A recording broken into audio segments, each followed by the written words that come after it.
อยู่ที่ผู้นำละลายซึ่งเมืองนะกุนเอเชียรวมใจใหญ่ใจใกล้ที่เมืองเขยุ่มยาว่าเมืองเขตีอุกันตั้งเมืองอเมริกัน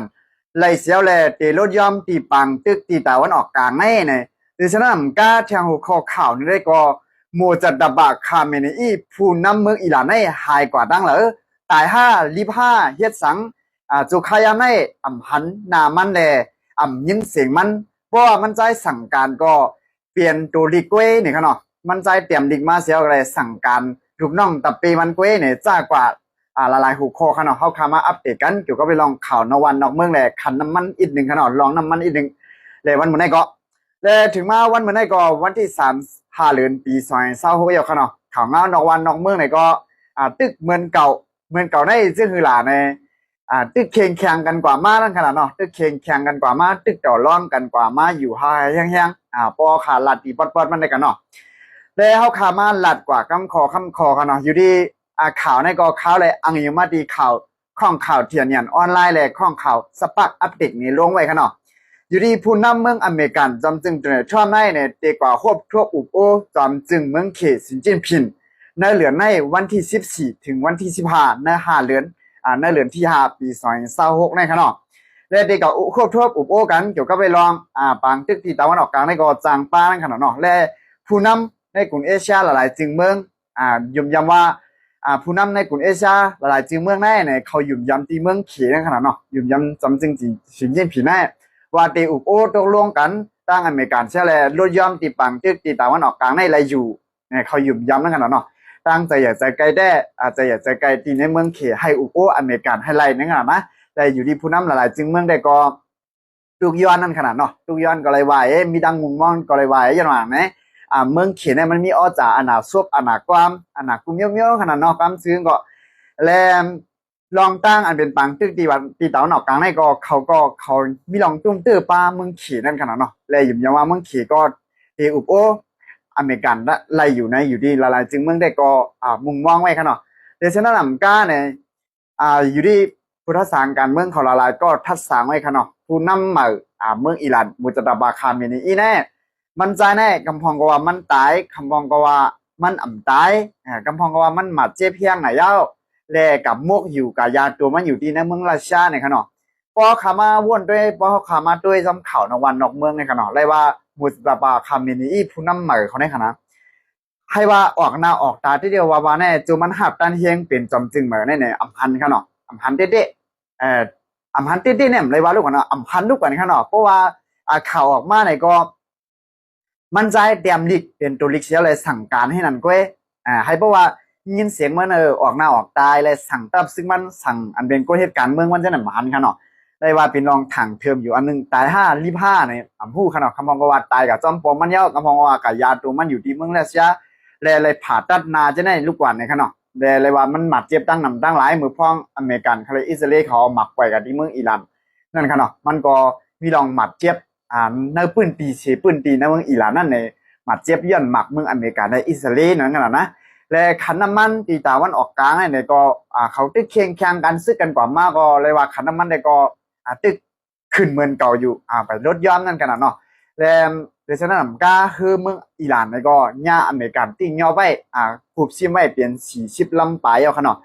ปันผ่าตีหวังจะพ่อมูดนั่นขนาดนะเพราะว่าเขาผ่านกิกลานเขามาทำหนึ่งแล้วเนี่ยก็กิกลานอเมริกันท่านเขาผ่านอะไรขนาดเนาะเลยถูกญาติตัดซึกเมืองอเมริกันเขายึดเสียไม่เป็น40 ลำปลายเนี่ยเลยว่าตุ้มเตอร์ตุ้มยอนต่อเมืองอิหร่านได้วาขนาดโอเคเกี่ยวกับเลยลองข่าวนวันนอกเมืองในมันติเป็นซึ่งหือมาแทงมันติหลากหลายมาแทงซึ่งหือในเขาจะมาอัปเดตกันพี่น้องได้ก็ได้เสียขอแทงกำหนึ่งกันเนาะพอเลี้ยงนายสั่งไต้เลยถูกญาติตั้งลูกน้องลูกสั่งไต้ขายแฮมไต้ขึ้นหนังเบิกเรื่องย้อนว่าอ่ำใส่ปันกายแห้งลูกน้องลูกสร้างนะครับเนาะอันนี้ก็ข่าวเงามันลือหลังไว้แต่เร็วเดียวว่ายุ่มยาว่าพี่น้องได้ก็ได้เสียเขาตีหันกันไปมันเย้าค่ะเนาะมังซื้อก็ตีหันมังซื้อก็ตีไปหันวันเมื่อไหร่เขาข่าวมาอุบกันลองในเสียมก้าเขาข่าวมาเราลัดลองข่าวในอีกหนึ่งปอดอ่อนตอนหนึ่งเลยปันต้านถึงนั่นขนาดเนาะย้อนว่าอันเป็นพอเลี้ยงนายจางใต้เลยอันเป็นลูกน้องลูกจางใต้ฉะนั้นอันอยู่จ้อมกันมันก็มีทางตั้งหนำตั้งลายนั่นขนาดนะนังฮือเต็มเป็นปัญหาจังไหนมาแทงนังฮือเต็มมีปัญหาจังไหนมาแทงในก็เขาขามาข้างสตีกันเขาขามาอุกกันอีกหนึ่งขนาดวันเหมือนไหนเลยถึงมาวันเหมือนไหนก็วันที่3 เดือนปี2026ขนาดสื่อข่าวอันลื้อหลัง เต้ๆว่าขนาดในข่าวอันข่าวหลัดก่อนเหมือนกันนะอยู่กับเลยลองว่าปอเลี้ยงนายจังไต้เลยถูกญาติตั้งลูกน้องลูกจังไต้ขายแหมไต้หนังเมือกเรื่องเอามีดปาดคอมีดซับมีดเตียงขนาดซึ่งในลองตั้งอันมันเปลี่ยนมาจึงไหนเนี่ยหันเย้าก็เปลี่ยนเจิมบีจอมเต้ๆว่าขนาดย้อนว่าเฮาขาเปลี่ยนพี่น้องไต้หนังกันแลมาเฮ็ดไหลตีกันเผยเฮ็ดตีเผยก็มันดีขนาดปอเลี้ยงก็ถูกลีเฮ็ดแลถูกลีเอาตื้อตังกินกาแห้งหลายเปิ้นกินแห้งหลายเปิ้นและลูกน้องลูกจ้างก็ถูกลีเอาไล่ให้ไล่จ้ำเสียแลเก็บปัญหาเนี่ยเพราะวันนี้ก็เฮาขามาเราลัดลองในอีกหนึ่งขนาดเฮาขามาด้วยอันพวกท่าหมุนคำพลาเป็นเจ้าเฮาพอออกมาว่าปูนพรลูกจ้างหรือละเฮ็ดปันเหนือปอเลี้ยงมีหลายเปิงปูนพรปอเลี้ยงหรือเฮ็ดปันเหนือลูกจ้างนี่มีหลายเปิงเนี่ยเฮาขามาอ่านกะกำขอกันเนาะเฮาขามาด้วยปูนพรลูกจ้างหรือเฮ็ดปันเหนือปอเลี้ยงลูกกันเนาะปูนพรลูกจ้างหรือเฮ็ดปันเหนือปอเลี้ยงนี่เนี่ยมันมี5เปิงเนาะหมายนึงได้เนี่ยเฮาว่าเขาว่าตีไรตีนั้นนั่นขนาดเนาะให้หมออยู่จำเอาไรตีต่างมันเขาว่าให้เฮ็ดก่อนแต่โตได้ก็บางทีบางต่างมันก็เต็มเต็มกว่าไรหนังเนาะนะสังว่าอยู่จอมเปิ้นฮื้อสังฮื้อเนี่ยเพราะว่าตึกเป็นลูกน้องลูกจ้างเปิ้นอยู่นั่นขนาดเนาะให้ไรถ่อมด้วยสิว่าถ้าสร้างปื้นตีเผาปื้นตีมันนั่นขนาดนะหมายนึงได้เนี่ยนอนตกลื่นหลังเย้าเนี่ยกันเนาะหมาย2 3ลูกถาเจ้าอ่อนตั้งหมาย3ปันเย้าจังไกเอาหมาย4เฮ็ดการเข้ากลุ่มทนหมาย5ย่องอามเซาลีนาวัดตาลูกน้องลูกจ้างเฮ็ดเหนือปอเล้งมีหาเยิงในเย้าเนี่ยกันเนาะแต่วุตลาปอเลี้ยงซ้ำหรือปันเหนือลูกน้องลูกจ้างก็มีหาเปิงไว้หนังเก่าค่ะเนาะหมายนึงได้เนี่ยเร่งเต็มข้ออิงแม่นเนี่ยค่ะเนาะหมาย2 3ขับแม่งเมียนการงานเนี่ยค่ะนะหมาย3 3มือเจ็บเสียบยาปันหมาย4ตั้งกินปันเพ่งเซงหมาย5ถึงย้ำให้ใจกว่าถึงย้ำให้ปล่อยกว่านั่นค่ะเนาะวัดดาปอเลี้ยงหรือเฮ็ดปันเหนือลูกน้องลูกจ้างมีหาเยิงหาเปิงเนี่ยอันนี้ได้ก็ฮอตลาได้ก็ใจก่อนเลยปันต้าหันถึงก็เลยว่าเลยเอาข้อความหมุนคำพลาเป็นเจ้าเฮามาเพเมียงมาเราลัดนี่ขึ้นพี่น้องได้ก็ได้เสียเขาเตือนพยายามยินอันที่3เนี่ยเขาก็ให้ปันต้าหันถืออีกนึงกันเนาะเขาขาเป็นแห่งการยันเมืองหนังกันเขาขามาเฮ็ดกินหากินเลี้ยงต้องผ่ายันเฮือนผ่ายันยี่เขาขามาเสียแลมาเฮ็ดการในเมืองจึงไทยในเนี่ยปอเลี้ยงนายจ้างเฮาเนี่ยก็มันก็หาเลี้ยงครอบครัวหาเลี้ยงหมู่หอเฮือนมัน